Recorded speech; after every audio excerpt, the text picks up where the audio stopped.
Cheers, Canadian wine lovers. We're on day 6 of tasting a different Canadian wine every day until we get 1,000 subscribers on YouTube. So hit that subscribe button if you're already on YouTube. And if you're on Facebook or Instagram, we love it if you head over to YouTube and hit subscribe. Carl Boucher, what are we tasting today? Woo! Wine lovers, we are tasting today Hillside Estate Dickinson Vineyard Merlot, and this is a 2016 vintage. So we got a 10-year-old Merlot from the Naramata Bench, one of my very favorite appellations in the Okanagan Valley, British Columbia. So this is a really exciting episode today. So yeah, Mira Boucher, let's talk Merlot. 2016 key facts about Merlot in Canada. Okay. So first of all, big myth that you can't age Canadian reds. If you think that, you've got to try a wine like this, because you totally can. They age beautifully, but you got to know where to look. Like with any wine region, any world-class wine region, you got to know where to look. Hillside's been making wine since 1989, I believe. They were one of the first 5 commercial wineries, farm gate wineries. So they were part of that little consortium they went to the government to change the legislation so winery can start selling wine, so can start pouring wine to wine traveler and open a tasting room and sell wine on site. They were part of the very first people to do that. So Vera was. Look at that. Look at that beauty. That's a nice well-aged Merlot. So 10 years of age on that bad boy. And so one of the big secrets about Merlot in BC especially is that the Naramata Bench, right near Penticton, is like a sleeper for Merlot. They make some phenomenal Merlots on the Naramata Bench. And a lot of people don't know this. Like, we're locals here, and many of the locals don't know this. But the Merlot on the Naramata Bench can be very ageable, very world-class. And I guess we're about to find out, aren't we? Because that's a 2016. It's a 10-year-old bad boy right there. Well, we sure. And I'd say, like you just mentioned it absolutely perfectly, Mira. Merlot on the Naramata Bench is one of the most underrated grape of the central Okanagan. In people's mind, Merlot, Cap Sauv, Cap Franc, Malbec all belong to the South Okanagan. Right? That's the perception on there. You want a big, bold Bordeaux varietal, you look for the South Okanagan, Oliver, Osoyoos, especially the Golden Mile of the Black Sage Bench. But I have something for you. Merlot from the Naramata Bench is, to my opinion, the very best Merlot in Canada. There's the 4 Mile Creek appellation. In Niagara-on-the-Lake, there's also maybe the Lake Shore appellation. Niagara Lake Shore makes outstanding Merlot. Lake Erie North Shore maybe also. But the Naramata Bench produce absolutely phenomenal Merlot, and often more in elegance, more in subtlety.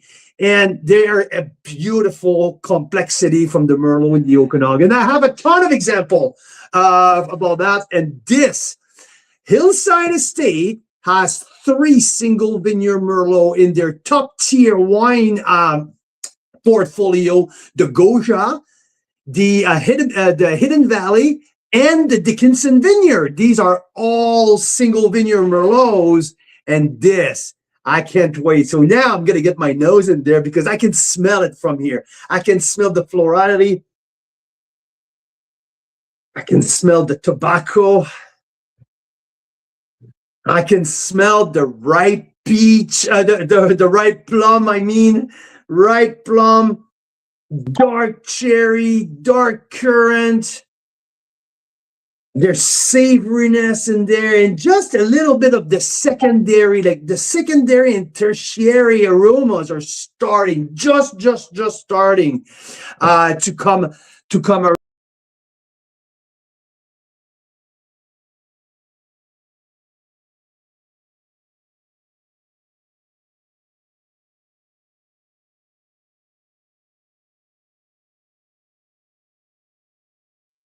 I guess I disappeared. Ha ha! Sorry about that. The Merlot smells so good that I disappeared. It makes me disappear. Yeah.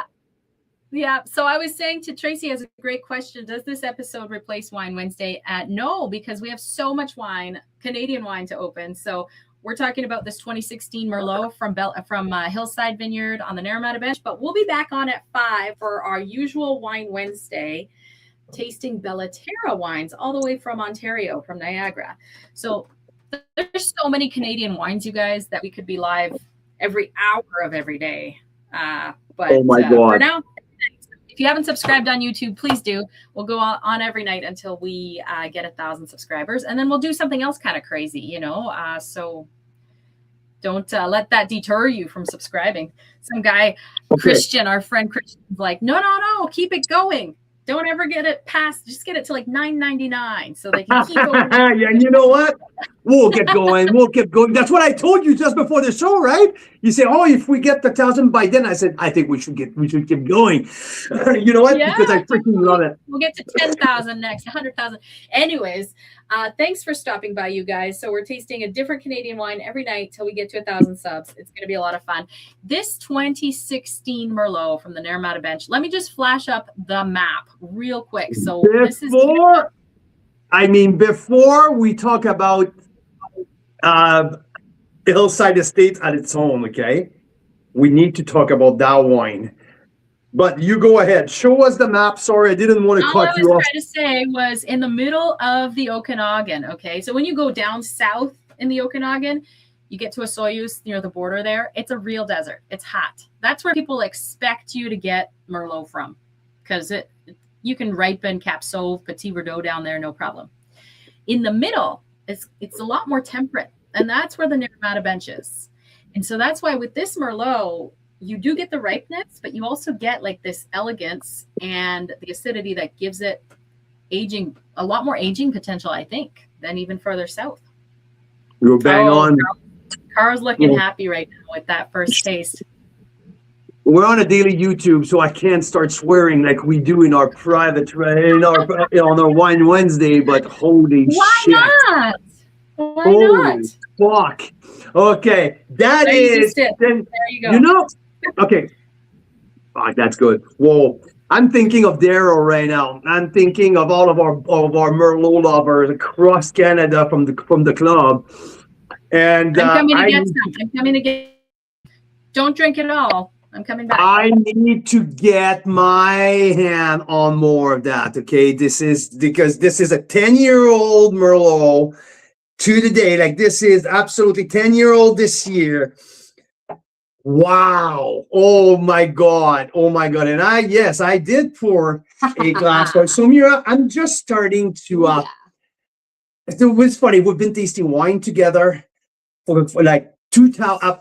Over 2,000 every year. Okay, we're tasting that. She has a specific profile. She loves older wines. She loves smooth wines. She loves wines with like elegance. She loves, and I like wine a little bit more in their youth. I like my wine feisty. I like the tannin. I like wine. I like to rate wines when they come out. That's what I do, right? People send me samples. So with this, Mira, I have to say, I'm jumping on board of your train, okay? I want to spot on your wagon, on your train of well-aged wine. Jesus, Mary, that 10-year-old, 10 years, give that Merlot so much. Oh, I mean, we've tasted some spectacular wine this year. Already, it's only the beginning of March. We've tasted some incredible wines, like, I mean, the Iconoclast, 95-point caps. So we're tasting some amazing stuff. This, holy shit. And did you see there's still some tannin happening on the back end? I mean, this is not the end of that wine. It's funny. This is in its prime window of drinkability. Wow, outstanding. Let me give you a little bit more details here, okay? So this is from the Dickinson Vineyard. So what we call the below the road on the Naramata Bench. There's a clear definition where the Naramata Road, Below the road, this is a little bit more shale, a little bit more clay type of terroir because it used to be underwater.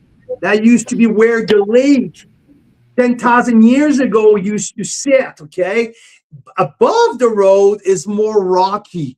It's more pebble, more rocks, because the moraine, when the glacier move everything away, it drops behind the moraine of rocks and debris from the glacier. Very clear terroir between both. This is a big boy. This is rich. This is bold. If you blind taste me on that, I might tempt to go to the South Okanagan almost, because there's that boldness, that richness.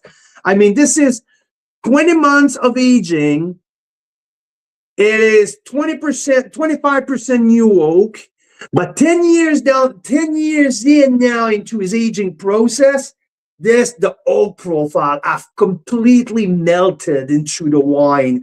The structure is still beautiful. The acid's still right up there. I mean, now this one is just entering. I've probably been in its prime for a couple of years, but it still have a lot to go. I wouldn't be surprised if in 10 years, this wine's still good. I wouldn't be surprised.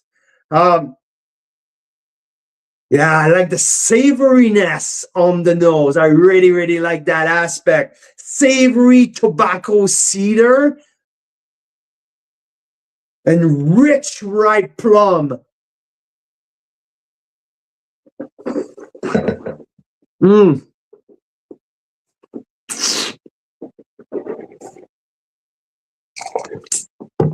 Oh, yeah. And that dark chocolate on the palate, the spice are evolving on the back. It's very good. It's still so grippy. Like, I feel like it's still a baby. Well, I mean, wow. This is a beautiful, beautiful. So these vines were planted in 06. So we're talking 20-year-old vines.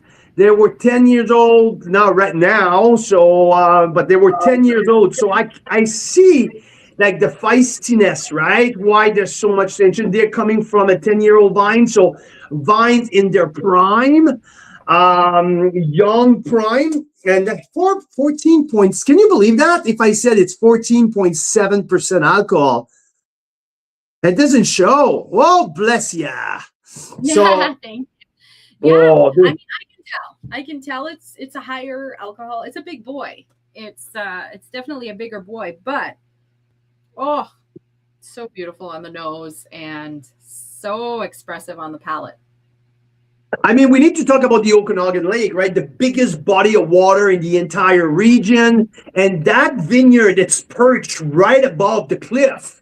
So that moderates the temperature.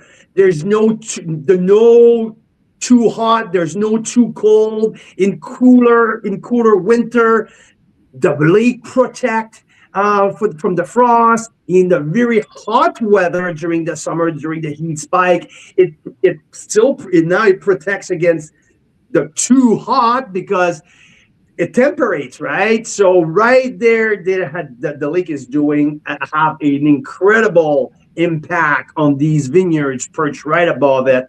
So wow, 2016 vintage, a wonderful vintage in the Okanagan. 15 was really hot, so great for bold wine, but 16 is a little bit like 2020, very well balanced, and 16 was fantastic for all grape varietals, and Merlot is absolutely shining in this.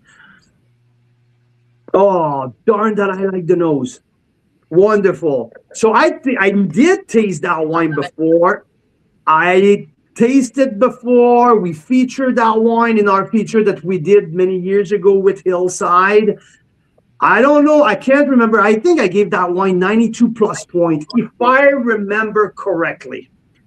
But it's been a long time, so I can't really guarantee that. This is more around the 94 at this stage. Wow. Holy smokes. Archive, so It is free to join Carl's Wine Club. For those of you that don't know, first step, subscribe on YouTube, because we're going to do this every night till we get 1,000 subscribers on YouTube. So we love if you subscribe. Second step, you can join Carl's Wine Club for free. And we send out Carl's tasting notes every week, different winery discoveries, winemaker interviews.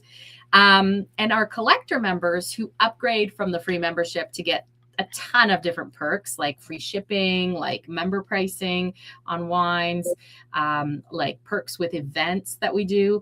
Our collector members also have access to our tasting notes archive. So that's what I'm going to check right now to see if we tasted this wine before and what score we gave it, or that Carl gave it. Well, you can say we. You can say we. Yeah, that's so the real. Okay, it looks like we did taste it at some point. Let me just see if we have full notes or just a score or what. It was on pre-release. This wine was a pre-release when we featured in Carl's Wine Club, probably in 2020. At that time, the price was only $40 taxed in. Wow. Gone up. And at that time, we have your full notes. You tasted it August of 2022, Carl. It was a pre-release. And you gave it, you say right now it's worth how much to you? It's worth 94 points. It's worth 94 points. I agree. It's a big boy. It's aged beautifully. So when you tasted it as a pre-release, when the winery said it's not really ready to be released yet, and Carl was like, please let me have it, please. So at that time, you gave it 92 points. You said, a big and rich Merlot showing muscle and power. The long 16 growing season brings terrific length and complexity from a fantastic site with vibrant 10-year-old vines. Like you said, now they're 20 years old, so I can't imagine how much better those grapes are producing nowadays. You described the nose, the palate, and a superb finish evolving in the right direction. A very nice treat at a very affordable price at that time. I'm sure it's gone up since then, because I'm sure this wine is no longer available anywhere. But that's the beauty of collecting wines, isn't it? Wow. So there's a few things here. We've been building relationships across the valley for many years now. Kathy Malone is one of the veteran winemaker in the Okanagan. She's been on the Naramata Bench for a long time. She's an amazing person. I really, really like her body of work. And maybe there's a couple cases of that sitting in their cellar, and maybe we can see what we can do. But this wine is absolutely stunning. I mean, this is the last 4 days, we've been tasting some incredible wines. And that has to be right there at the top. So let's talk about Kathy a little bit. Let's talk about Hillside. I mean, Hillside has started in 89. I think the vineyard was planted in 84. The home vineyard. I mean, they were one of the very first on the Naramata Bench. Now the Naramata Bench has over 40 or 45 wineries on that couple kilometer span where they're located. Okay, so let that sit. There's around 250 wineries in the Okanagan, I think. So, and there's 45 on the Naramata Bench. This is the most densely populated in terms of winery, in terms of a sub-wine region. There's a reason for that, right? Because it's probably the most beautiful views that you will find in the Okanagan. The grape variety, the grapes, you can grow pretty much anything on the Naramata Bench. There are so much diversity that you can grow. And this is like one of the very prime spots for viticulture. So Vera she immigrated from Czechoslovakia back then to Canada, and her husband, that you can pronounce the name much better than I can. Lubomir. was her husband's name, Baromir, and the last name I think is pronounced Klokoka. There you go. But yeah, they were pioneers, like big time pioneers. I mean, they said, yes, we can grow grapes for wine on the Naramata Bench. At that time, there were 2 or 3 others, Lang Vineyards, the Nickel family. Yeah. Maybe a couple, 1 or 2 more. That's it. That's it. I think that's what it was at the beginning. And Vera, and she planted Moscato Tonel from the old country, which is one of our house favorites. Because my family's from Romania. I grew up in Romania, and Muscat Otonel is very popular in Romania. It's a beautiful aromatic white grape. And there's maybe only 2 or 3 wineries making Muscat Otonel in Canada. And as far as I can tell, Hillside makes the absolute highest rated version year in, year out. They have the old vines for the Muscat Otonel. It's a deliciously crisp, refreshing version of it with a touch of aromatics and sweetness, and it's just beautiful. Like, it's a gorgeous wine, great price point. People, like, we have members that order it every year by the case full, and it's a great wine. Absolutely. So yeah, so they build their portfolio around Muscat Tonel, Pinot Gris, they have Gamay also, but also source some single vineyard Merlot, Cabernet Sauvignon as well. They have their house Cabernet Franc. And they also do a small batch, Malbec, I believe, but they have a beautiful portfolio. Their restaurant, the Bistro at Hillside, is absolutely spectacular as well. I mean, all around, one of the top winemaker in BC, one of the top restaurant winery in BC, one of a very top portfolio in BC. I mean, what can you ask, right? I think it's a very underrated, and the architecture of the winery is pretty darn cool as well. Yeah, they got everything there going on. Yeah, it's fantastic. So we just opened this 2016 Merlot from the Naramata Bench, BC, and we tasted it on release, and here we are tasting it 4 years later. So Carl Boucher, in a nutshell, how well did this wine age? In a nutshell, this wine has aged perfectly. Pinpoint what you can expect from a wine from a region like the Naramata Bench, because the acidity level have kept everything lifted. The acid is bright. The oak has integrated perfectly. The wine is not too far past where it should be on his aging curve. No, I would say it's trailing a little bit in the sense that it's aging very slowly. This is 2016. We're in 2026. 10 years old. If you blind taste me on that, I won't guess 10-year-old wine. I will be more tempted to guess 6-year-old wine. There's absolutely no orange rim on that. It's still beautiful purple. There is no orange. Orangey brown brickle, that's still shining in its prime. So when I say this wine can age another 10 years, I have no doubt about that very easily. There's no tertiary aromas, flavors who have popped up or yet. It's still on the primary fruit and a little bit of secondary fruits. I mean, this is very, very impressive. Mira, you know how much I appreciate a wine with texture. To me, it's always a sign of premium wine. It's always a sign of that we're hitting the top 5% when I got a wine with a wonderful texture. Absolutely. I think that's where that wine has improved the most since I tasted it in 2022, 4 years ago. This wine has developed that silky texture, who's moving from a good wine to a great wine. Yes, the complexity has evolved, the length, the oak has moved, has stretched throughout the whole structure, but the texture, that's where it made the difference, and this is spectacular now. Wow. Absolutely. Can I tell you something funny? So when we tasted this as a pre-release in 2022, it was already 2 years old, and you said the drinking window is now until 2026, We are now in 2026. I think it's pretty clear that you just said it could go another 10 years. So amazing surprises that we get with Canadian wine, I think. I was pretty wrong back then. I'll tell you one thing. Holy smokes. I would say now window of drinkability, it's opening now.